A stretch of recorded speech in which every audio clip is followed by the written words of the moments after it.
राम जन्मभूमी अयोध्या येथे होणाऱ्या श्रीराममूर्ती प्राण प्रतिष्ठाना निमित्त देशभरात कलश व अक्षता वाटप कार्यक्रम मोठ्या उत्साहात सुरू असून त्यानिमित्त खानापूर तालुक्यातील कोडगाई गावामध्ये विश्व हिंदू परिषद व समस्त ग्रामस्थांच्या वतीने अक्षता वितरण कार्यक्रम आयोजित दिनांक 15 रोजी केला होता। ग्रामस्थांनी मोठ्या उत्साहात गावातील वारकरी दिंडीसह घरोघरी अक्षता वाटप केले।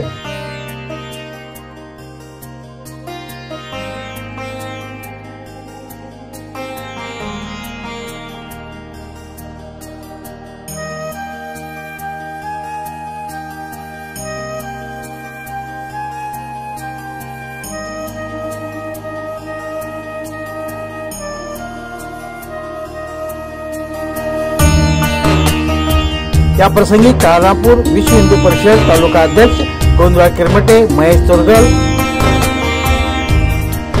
वैष्णव पाटील, शिमानी पाटील, मुरलीधर पाटील, गावकरी, वारकरी तसेच महिला मंडळ मोठ्या संख्येने उपस्थित होते। Kumuda TV bureau news, काडगाई।